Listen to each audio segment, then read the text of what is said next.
Good afternoon, ladies and gentlemen. Good afternoon, ladies and gentlemen.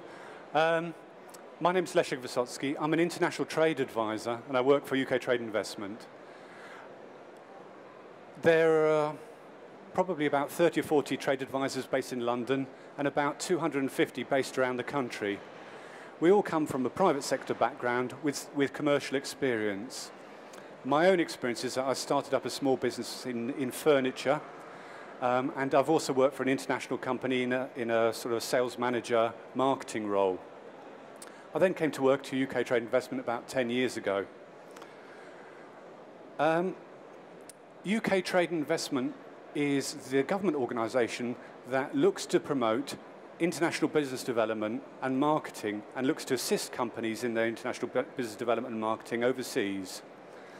So there are lots of other organisations that support international business. There's chambers of commerce, who've got a key role in things like documentation and making sure you've got the right documents for every market. There's banks that help you work on the finance and make sure that you've got the right financial packages to trade overseas. There's lawyers, obviously, they're going to be important for things like intellectual property.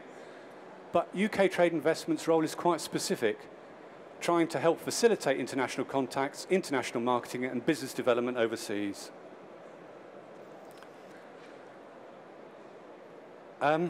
There's 2,300 people work for UK Trade Investment, 1,600 of which are based overseas. And you've seen, well, there's been a selection of what we call commercial officers, and they're our staff overseas. They used to be called commercial attachés. Now they're commercial officers. They're all locally recruited staff, so they can speak the language, they know how business works in their particular country, and so there are what we probably call our USP. They're the people that can help you gain international contacts and help to introduce you to international contacts because they're in the market. And we've got them in 103 different markets worldwide, so we've got a good spread of people everywhere.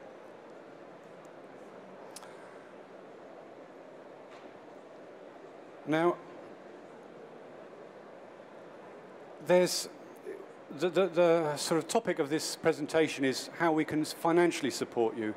Part of that topic is how we can save you money as well, how we can make your budgets eke out to best effect. And we do this in 3 different broad categories. Firstly, through the advice and support which we offer. And that's all orientated around the 2 key strategic decisions you're going to have to make. The first one of those is which market, and the second strategic decision you're going to make is how do I enter that market? Do I go through distributors, agents, direct investment, a joint venture, another sort of local partnership?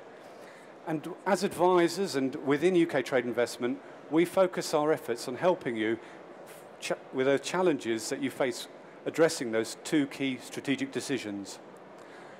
We also offer quite a lot of information on market research. And when we talk about information and opportunities, there's a lot of information within our organisation, and I'm going to be talking about 2 key ones, which are sources of information which are free. And also then I'm going to talk about the main thrust of our financial support, which is actually all around market research. And the third area that I'm going to talk about is how to execute your plans and the financial support available to us and the opportunities that we bring to your attention to help you get into the market and develop business overseas.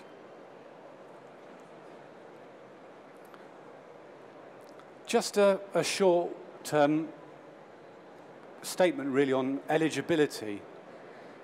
As I mentioned earlier, the USP of our organisations is our international contacts, and all sizes of companies, any size of companies, are able to take advantage of that contact with UK Trade Investment. So whether you're a multinational, medium-sized company or a small company, we'll always help you make those links internationally. However, as far as the financial support is concerned, the direct financial support, that's restricted to what we call probably the small and medium-sized enterprise group of companies. So most financial support is targeted at companies which have got less than 250 people, a turnover of less than 50 million euros, and are independent. But if we look at the advice and support, first of all, we've got international trade advisors. I've talked about that group. It's like myself. I work in Norwich, but there's plenty of people in London. We've also got advisors that are specific to sectors. And what's particularly good in the education sector is that we've got a good network of advisors, both here in the UK, to help companies link up who know the education market, but also overseas. Education is probably the largest UK export after defence, so it's taken very seriously by UK trade investment, and lots of resources are put in there. So you've got a lot of experienced people there. I think it would also be appropriate to say that at this stage, we've got a headquarters in London, and though it doesn't play a significant part in the delivery of services as far as you're concerned, most of that will happen through the international trade advisors, there is what we call a UK education unit, which has been created over the past 12 months. And the role that that unit plays is purely focused on what we call high-value opportunities. So the way that it's worked is over the past 2 or 3 years, UK trade investment has gone out to various markets, asked questions from our commercial officers, where are the main opportunities internationally going to happen and in which markets? We've collected all this information and we've basically come down to maybe 200 odd high-value opportunities, every opportunity worth over £500 million. And actually it's published on a website. You can pick up a map and you can find out where these opportunities are internationally. If you go onto Google and you put UKTI, high-value opportunities, you pick up a map of the world and you'll be able to see where these opportunities are. One of the opportunities, and there are several in the education market, one of this is in the Kingdom of Saudi Arabia, where recently the UK Education Unit have had a key role in helping put together a consortium of companies who've bid for a contract under a sort of a college banner. So if you link in with your international trade advisor, that advisor will help you get the most out of UK trade investment, whether it's getting you in touch with my colleagues in headquarters in the UK Education Unit or other advisors with more relevant experience. He's your first port of call, or she. What we found is that we can help companies most if we can engage with them over a period of time. So we've developed 2 products, Passport to Export, which is at new to export companies, and Gateway to Global Growth for more experienced companies. The Passport to Export program is a structured program. You sign up, you pay £250, and then we work with you for a year. And that work means we put you on workshops. For example, in our region, we put you up a 2-day workshop in Cambridge, all about making sure that you understand the basics of trading internationally. So it's a sort of, we call it making sure that you're capable and you've got all the skills that you need.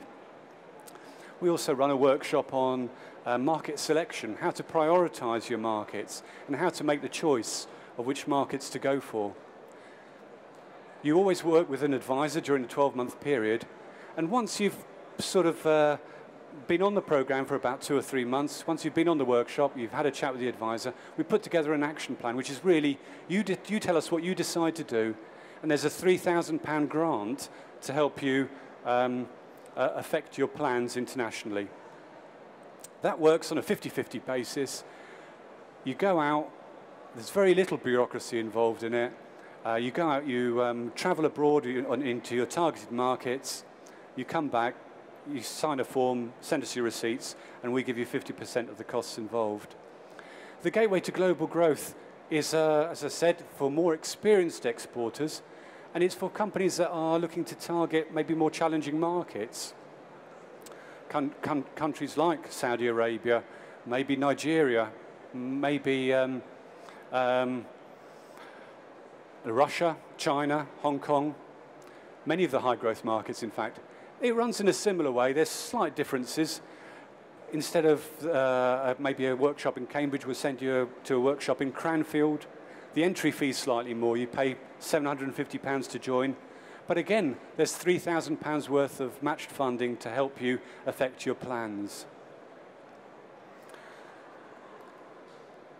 The Export Communications Review, it's a service that UK Trade and Investment have had for, it's been running about 10 years, but only last year it's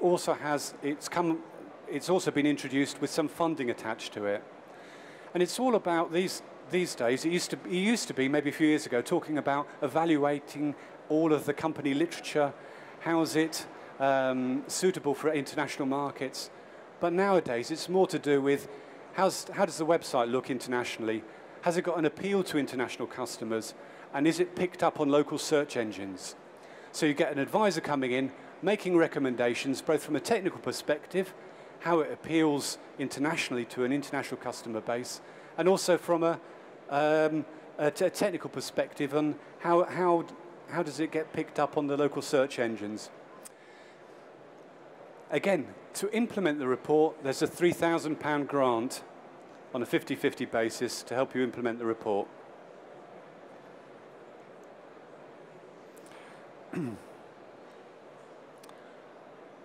There's two main resources that would help with your international research. The first is the UKTI website, which has various sector reports posted on it. For example, there's an education sector report on the United Arab Emirates. There's details of various trade missions, which I'll go into later, events and exhibitions that we support in the education sector. It's quite easy to navigate, especially if you're in the education sector. You click on the main website, there's a banner at the top, you click sectors, and then you go into education, and you find everything there. The other resource is newer. It's been going about maybe 12 to 18 months, and it's an open forum for peer-to-peer support for companies looking to trade internationally. So, for example, when I went on there yesterday, there was someone had started a thread, how do I export furniture to the education sector in the United Arab Emirates? There's about 12 replies. You could pick up some information about potential competitors. There's some freight forwarders who'd put some information on saying that they specialize in this area. And you can pick up some competitive information there as well. But apart from those resources, the two main areas of financial support are the Export Market Research Scheme and the Overseas Market Introductory Service. The Export Market Research Scheme has got the most money on offer, and it's actually probably the least used service of UK Trade and Investment. It's there purely to help you research international markets. It's not there as a sales tool. It's meant to be there to help you with primary research. The money's very generous. If you or your own organisation, someone from your organisation, wanted to go overseas to investigate a market, the grant's up to £5,000. So if you're able to spend that money, because of course it's on a 50-50 matched funding basis. If, on the other hand, you decide that maybe you can't spare the time, anyone within the company, or it's outside the capabilities of the organisation, and you want to recruit a market research organisation, you can do that through the scheme, and there's £10,000 available within the scheme for funding a research project undertaken by a market research company. That again is on a 50-50 basis. So if the research organisation charges you, let's say 10,000, you can get 5,000 back. You can do 10 of these projects in the course of the lifetime of a company. You can do 2 for China, 2 for the USA, or 1 for any other market. You can do a maximum of 2 projects a year. But this scheme also allows you to purchase market research reports that are already published. It's not meant for market research reports which gives you contact information, but market research reports that give you information about the market. So again, the process is quite straightforward. You identify a report that might be useful for you to help you make decisions on international markets, about market size, market growth, etc., and we'll give you a 33% grant against the cost of the research. Now, the Overseas Market Introductory Service is the service which is executed effectively by our commercial officers. As advisors, we work with you on a bespoke project, and which is executed by our commercial staff overseas. Typically, that sort of project is find me a local partner, whether it's a distributor or an agent. And the costs, again, typically are, if I was to sort of outline the scope of a project, it could be I want to identify local partners in Qatar. I want you to identify maybe half a dozen potential partners. I want you to give me information about them and give me a profile, and then together we'll decide a visit program. I want you to arrange a visit program, so I've got an itinerary over 2 or 3 days. And so I turn up to the market, I go from one meeting to another, maybe half a dozen meetings. And that sort of program is likely to cost about £1,500 to £2,000. But if you're a first-time user of the service, there's a £1,000 discount. Also, if you're targeting high-growth markets, there's a £1,000 discount. So that sort of project which I talked about is likely to cost you £1,000. Well, these days, if you put an advert in the local paper, it's for maybe 1 or 2 days, it's going to cost you £1,000. This way, it's direct, effective marketing, helping you get in front of contacts. Face-to-face marketing is much more important in international markets, so it's giving you what you need.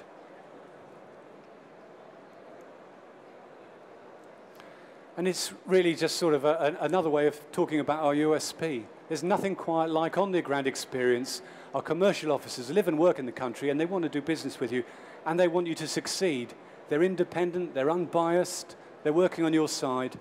They understand the culture and the language that's spoken locally, and they're totally impartial. We do some regional OMISs. Most of the, what we call OMISs, are specific to a market, and they work because that's the way we're structured.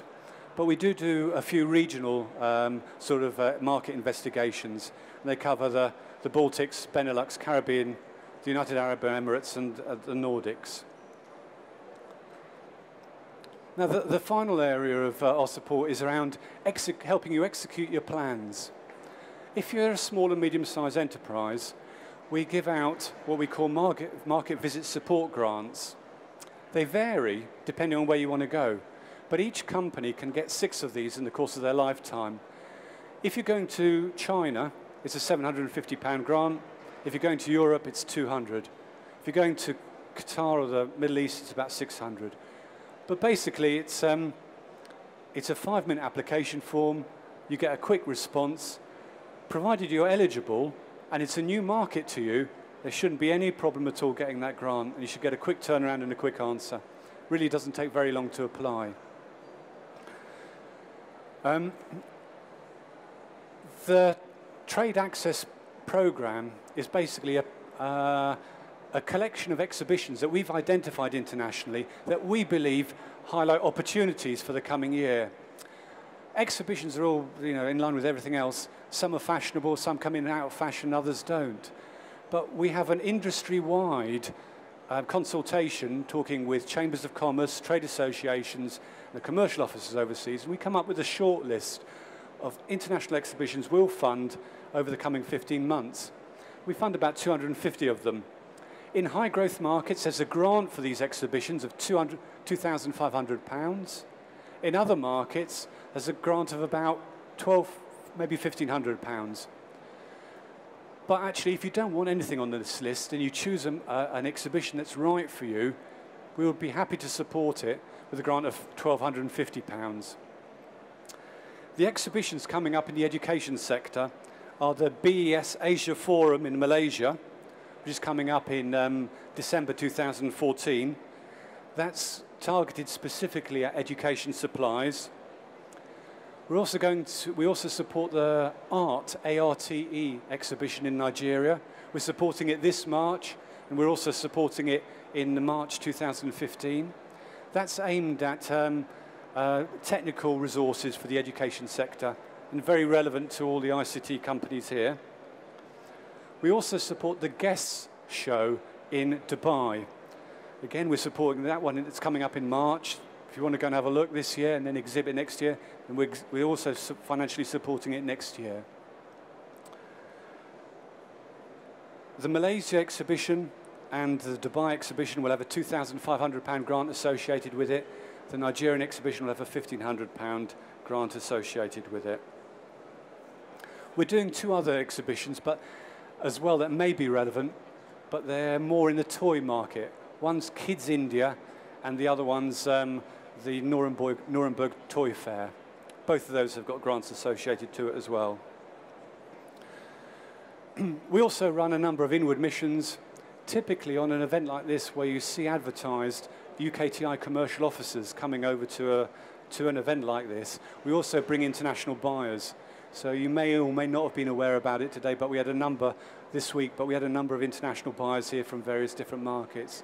So if you see a UKTI event advertised, especially in the education sector, we're hoping to be a little bit better organised next year for the BET show, and maybe start our communication with companies out a little bit earlier. We're doing 3 or 4 missions specific on the education sector over the coming months. We've got an exhibition going to Malaysia and Indonesia. That's specific on the training and executive training markets. We've got a mission going to India, but that's more in terms of educational partnerships, which are relevant for colleges and universities. That's coming up at the end of March. We've got a mission going out to the Caribbean, again at the end of March. We've got a planned mission going to Egypt at some time, possibly November. And in common with the past 3 years, we'll also be taking a mission out to the Gulf states in December. This year we went to, or this last December we went to Qatar, Oman and Abu Dhabi. The previous year we went to 2 or 3 different markets there as well.